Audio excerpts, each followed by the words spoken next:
नमस्कार दोस्तों, मैं हृदय मिश्रा आप सभी का स्वागत करता हूं HRD IAS पर। कैसे हैं आप सभी लोग? आई होप आप सभी लोग अच्छे होंगे और अपनी पढ़ाई को बहुत ही बेहतर ढंग से कर रहे होंगे। देखिए, एग्ज़ाम डेट को लेकर के इस समय बहुत बड़ी जो है चिंता वाली बात है कि आयोग बेसिकली जो है नोटिस नहीं जारी कर रहा है एग्ज़ाम डेट की। तो सबसे पहला जो लोड है, जो टेंशन है, वो तो यही है कि क्या 27 अक्टूबर को आपका यूपी पीसीएस का एग्ज़ाम हो रहा है या नहीं हो रहा है। तो फिलहाल ये तो लगभग तय हो चुका है कि 27 अक्टूबर को तो आपका बेसिकली एग्ज़ाम पीसीएस का नहीं हो रहा है। ये तो भले ही आयोग ने नोटिस नहीं जारी किया है, लेकिन कहीं ना कहीं जो चीज़ें सामने आ रही हैं वो ये तय हो चुकी हैं कि 27 अक्टूबर को तो आपका प्रीलिम्स नहीं हो रहा है फिलहाल।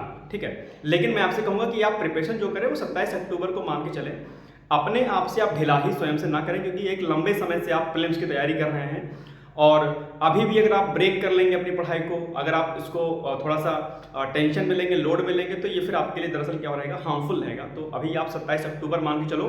27 अक्टूबर को फिलहाल एग्जाम हो नहीं रहा है, लेकिन फिर भी आप उसी के स्पीड में, उसी कंसिस्टेंसी के साथ में अपनी तैयारी करिए। हालांकि मुश्किल होता है कि जब आपके सामने चीज़ें क्लैरिफाई नहीं होती तो लोड होता है, टेंशन होता है। अलग अलग प्लेटफॉर्म पे आप लोग जाते होंगे, सर्च करते होंगे, अलग अलग लोगों से पूछते होंगे एग्जाम डेट को लेकर के, और अलग अलग लोग अलग अलग राय, अलग अलग डेट, अलग अलग मंथ के बारे में आपको कहते होंगे।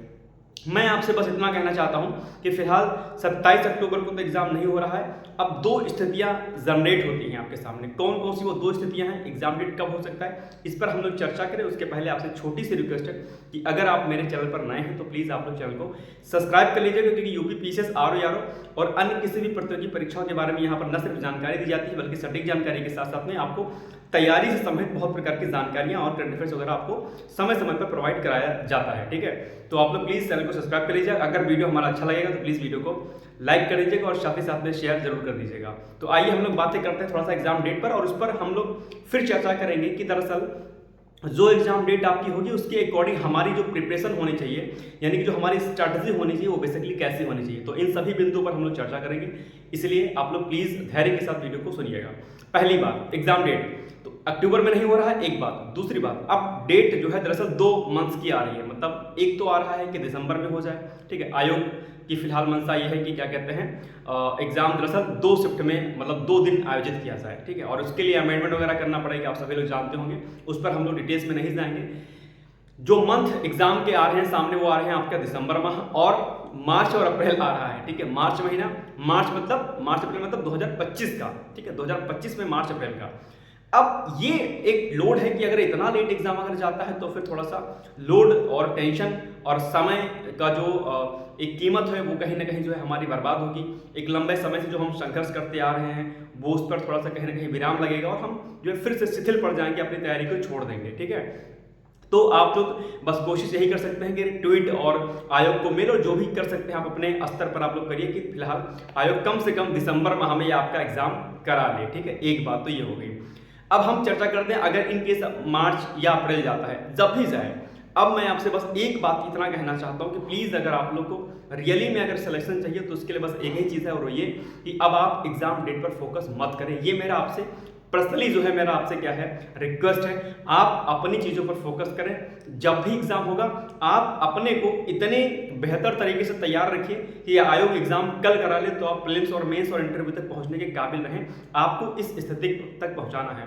जैसे एक किसान जब अपने खेत पर जाता है, ठीक है, तो खेत पर जाने से पहले उसकी जो कुदाल होती है, जो फावड़ा होता है, या कोई पेड़ जब वो काटने जाता है तो अपने कुल्हाड़ी के धार को तेज कर लेता है कि ताकि जब वो वहां पर जाए तो उसको समस्या ना होने पाए उसको पेड़ को काटने में या अपने खेत में काम करने पर। ठीक उसी प्रकार से चूंकि आप विद्या ग्रहण कर रहे हैं, आप कंपटीशन की तैयारी कर रहे हैं, आप अपनी धार को, यानी कि आप अपनी पढ़ाई को इतना तेज रखो, इतना स्पीड में रखो कि आयोग कभी भी आपका एग्जाम करा ले आप उस स्थिति में रहें कि आपको ये ना सोचना पड़े कि कम से कम आयोग एग्जाम डेट थोड़ा बढ़ा देता तो मैं ये कर लेता, ऐसा हो जाता तो मैं वैसा कर लेता, मैं तो एग्जाम डेट में फंस गया था इसलिए मैं डिस्टर्ब हो गया था। ये एक्सक्यूज आपके पास ना रहे, और इस एक्सक्यूज से बचने का बस एक ही तरीका है कि आप अपनी पढ़ाई को निरंतरता के साथ जो है क्या करें, करते रहें। एक ये सबसे बड़ी बात है। अब बात इसमें आती है कि सर कैसे करें, इसको कैसे मैनेज करें। मैंने 2 दिन पहले वीडियो बनाया था, उसमें भी हमने आपसे कहा था कि भाई जी लोग कम से कम आप लोग मेंस के साथ में प्री की जरूर तैयारी करें। अब वो समय नहीं है, आप एक लंबे समय से सोचो। आपका एग्जाम बेसिकली मार्च में होने वाला था, राइट, मार्च में होने वाला था प्रीलिम्स, यानी कि कहीं ना कहीं आप मार्च की तैयारी 3-4 महीना पहले से प्री से कर रहे होंगे। मैं मान के चलता हूँ कि दिसंबर तक से कर रहे थे, यानी कि दिसंबर 2023 से कम आप प्रीलिम्स की तैयारी कर रहे होंगे और फिर से जो है आपका नवंबर दिसंबर आने वाला है। अगर आप अभी तक प्री के लिए तैयार नहीं है, इसका मतलब कि आप तैयारी नहीं कर रहे थे। तो इसलिए मेरा सजेशन आपसे पर्सनली यही है कि कब अब आप इस समय जो है मेंस पर फोकस करें, यानी कि मेंस के साथ में प्री की तैयारी करें। और मैंने कई बार कहा है कि मेंस के आप उन टॉपिक को करें। 2 सॉल्यूशन है आपके पास। पहला सॉल्यूशन क्या है कि आप मेंस के उन टॉपिक्स को करें जो छोटे छोटे हैं, जैसे कि यूपी पीसीएस पेपर फर्स्ट में अगर मेंस के जीएस में जाएंगे तो आप वहां पे सोसाइटी कर सकते हैं, आप वर्ल्ड हिस्ट्री कर सकते हैं, आर्ट एंड कल्चर कर सकते हैं, पेपर सेकंड में गवर्नेंस कर सकते हैं, इंटरनेशनल ऑर्गेनाइजेशन और सोशल जस्टिस कर सकते हैं, यूपी स्पेशल का पोर्शन कर सकते हैं, ये छोटे डिजास्टर मैनेजमेंट एनवायरनमेंट का सेक्शन कर सकते हैं। ये छोटे छोटे सेक्शन हैं जहां पर आप बढ़िया नंबर आप गेन कर सकते हैं, एक बात। या फिर आप उन टॉपिक्स को ले लीजिए जो प्री और प्लस मेंस दोनों में कॉमन है, आप उनको प्रिपेयर कर लीजिए अच्छी तरीके से। जैसे कि पेपर फर्स्ट में मॉडर्न हिस्ट्री हो गया, आर्ट एंड कल्चर हो गया, ज्योग्राफी हो गया, पेपर सेकंड में पूरा पॉलिटी हो गया, आपका इंटरनेशनल ऑर्गेनाइजेशन हो गया, पेपर थर्ड में अगर आप जाओगे तो साइंस एंड टेक इकोनॉमिक्स का पोर्शन हो गया, एनवायरमेंट का पोर्शन हो गया। ये वो टॉपिक है, यूपी स्पेशल का पोर्शन हो गया। ये वो विषय हैं जो आपको प्री प्लस मेंस दोनों में पढ़ने हैं। तो ये आपके ऊपर निर्भर करता है कि आप उन टॉपिक्स को करना चाहते हैं जो छोटे छोटे टॉपिक्स हैं उनको प्रिपेयर करना चाहते हैं, या फिर आप उन सब्जेक्ट को करना चाहते हैं जो प्री प्लस मेंस दोनों में कॉमन है।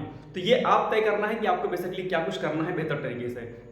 लेकिन मैं फिर से कह रहा हूं, सिर्फ और सिर्फ इस समय आप प्री ओरिएंटेड मत रहिए।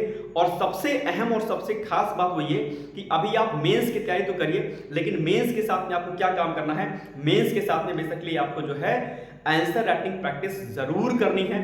इससे आप भाग नहीं सकते हैं, और यदि आप भागते हैं इसका मतलब ये हुआ कि आप जो है तैयारी नहीं कर रहे हैं। और इसके लिए ऑलरेडी हमने मेंस का आंसर राइटिंग प्रोग्राम लॉन्च कर दिया है। अगर आप जुड़ना चाहते हैं मेरे साथ तो आप हमारे साथ मेंस की आंसर राइटिंग प्रैक्टिस 2 क्वेश्चन, ज़्यादा नहीं 2 क्वेश्चन की आप प्रैक्टिस कर सकते हैं। यकीन रखिएगा कि आपका सिलेक्शन उससे जरूर होगा अगर आप लिखने की हैबिट है। अगर रियली में फोकस अगर आपका पीसीएस का है तो कहीं ना कहीं फिर आपको मेंस की आंसर राइटिंग प्रैक्टिस करनी पड़ेगी। यदि आप मेंस की आंसर राइटिंग प्रैक्टिस नहीं करते हैं तो फिर तैयारी करने का कोई भी जो है औचित्य नहीं रह जाता है। तो प्लीज आप लोग फोकस रहिए, कम से कम किस पे आपको फोकस रहना है, आपको मेंस के साथ साथ में आपको आंसर राइटिंग प्रैक्टिस जरूर करनी है, एनी हाउ कर रही है। ठीक, एक बात अब हम थोड़ा सा बात कर लेते हैं आरओ पर। देखिए आरओ को लेकर के जो है थोड़ा सा स्थिति साफ है, क्लियर है कि वो दरअसल 22 और 23 में ही हो रहा है। लेकिन समस्या एक ये आ सकती है कि अगर इन केस अगर दिसंबर 8 को जो डेट आ रही है, 7, 8, 9 जो भी आ रही हैं, अगर इस डेट में अगर पीसीएस का एग्जाम होता है तो मे भी थोड़ा सा इफेक्ट आयोग पर पड़े। मे भी, मुझे नहीं लगता है कि आयोग दोनों एग्जाम नहीं करा पाएगा, करा लेगा, लेकिन हो सकता है। ऐसी पॉसिबिलिटी आप जो है व्यक्त कर सकते हैं, संभावना व्यक्त कर सकते हैं, लेकिन मुझे नहीं लगता है कि आरओ की डेट जो है अब आगे बढ़ेगी। तो आरओ वाले भैया जी लोग तो कम से कम आप तो जो है पूरी तरीके से पूरी शिद्दत के साथ आप एग्जाम पे लगिए, प्री ओरिएंटेड प्रॉपर तरीके से करिए। और एक खास बात, डिकोड एग्जाम पर जो मैं करंट अफेयर्स कराता हूं वो करंट अफेयर्स आपके लिए बहुत उपयोगी है। अभी आई दृष्टि की मैगजीन आई है, आप पहला पेज उसका खोलिए और अगर आपने मेरा डिकोड एग्जाम पे जो मैं करंट अफेयर्स कराता हूं डेली मॉर्निंग में 8 AM पर, सभी प्रश्न आपको वहां पर आई दृष्टि में देखने को मिलेंगे। मैं दावे के साथ कह सकता हूं, आप पेजेस खोलिए फर्स्ट पेपर, और जो भी स्टूडेंट ने डिकोड एग्जाम पर मेरा करंट अफेयर्स देखा होगा 7 मई से 2024 से, हर एक प्रश्न आपको आई दृष्टि में देखने को मिलेगा। तो अगर आपने मेरा करंट अफेयर्स फॉलो किया होगा वहां पर तो आपके लिए बहुत ही फायदेमंद होगी। आई दृष्टि आपके लिए बहुत ही सरल और आसान चीजों में वो है वो कवर अप हो जाएगी। और अगर अभी तक आपने मेरा करंट अफेयर्स नहीं देखते रहे हैं तो आपसे मेरी छोटी सी रिक्वेस्ट है कि डिकोड एग्जाम पर यूट्यूब पे सर्च करिएगा डिकोड एग्जाम। डिकोड पर मैं डेली मॉर्निंग में 8 AM पर करंट अफेयर्स कराता हूं, जहां पर न सिर्फ मैं आपको करंट अफेयर्स कराता हूं बल्कि वहां पर मैं आपको जो करंट के साथ साथ में जीएस के इंपॉर्टेंट क्वेश्चन भी कराता हूं। एक प्रश्न मुख्य परीक्षा के पीसीएस के पॉइंट ऑफ व्यू से मैं प्रैक्टिस के लिए भी आपको देता हूं। साथ ही साथ में जो एक्सपेक्टेड क्वेश्चंस होते हैं मेंस के प्रोस्पेक्टिव से, अन्य चीजों के प्रोस्पेक्टिव से, वो सभी चीजें मैं वहां पर आपको समझाता हूं। आप कदम से कदम मिला के मेरे चलिए, निश्चित तौर पर आपको सफलता मिलेगी। बाकी फिर से मैं आपसे एक रिक्वेस्ट कर रहा हूं, एग्जाम डेट को लेकर के प्लीज अब आप ज्यादा लोड मत लें, जब भी होना होगा।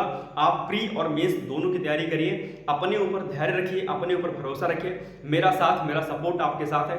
यकीन रखिए कि आपको सिलेक्शन एनी हाउ जो है जरूर मिलेगा, ऐसा मेरा जो है विश्वास है। बस अपने ऊपर आपको थोड़ा सा धैर्य रखना है, थोड़ा सा पेशेंस रखना है और चरैवत की भावना के साथ आपको निरंतर चलते जाना है। एक एक कदम बढ़ाइए लेकिन निरंतरता के साथ बढ़ाइए। सारी चीज़ों को, सारे जो है जो भ्रम आपके दिमाग में आ रहे हैं एग्जाम डेट को लेकर के, उनको सबको साइड कर दीजिए। कहीं कुछ मत सर्च करिए, इस समय कुछ भी मत सर्च करिए, ज़्यादा दिमाग लगाएंगे टेंशन होगा, फालतू में लोड लेंगे आप, कुछ मत करिए। बस एक जो अहम चीज़ है वो मैं फिर से कह रहा हूँ, आंसर राइटिंग प्रैक्टिस आपके लिए सबसे अहम है और ये कार्य आप नहीं करते हैं। अगर मुख्य परीक्षा के लिए आंसर राइटिंग आप नहीं करते हैं तो समझ लीजिए फिर आप तैयारी नहीं करते हैं, अगर आपका फोकस पीसेस पे है तो। इसलिए मैं फिर से कह रहा हूँ कि जो है मेंस की आंसर राइटिंग प्रैक्टिस आप लोग जरूर करिए। बाकी मेरा पूरा सपोर्ट है, मैं आपके साथ हूँ और कहीं कोई समस्या होती है आप मुझसे बात कर सकते हैं, मुझसे पर्सनली बात कर सकते हैं, व्हाट्सएप कर सकते हैं, कॉल कर सकते हैं, मैं आपके साथ हूँ। मैं आपके सिलेक्शन तक हर पल मैं आपके साथ हूँ। कहीं कोई समस्या होती, किसी भी प्रकार की समस्या होती है, मैं आपके बीच में जरूर रहूँगा। बाकी फिर मिलते हैं, तब तक आप लोग पढ़ते रहिए, मस्त रहिए, व्यस्त रहिए। ऑल द बेस्ट है। Thank you so much, bye bye, take care.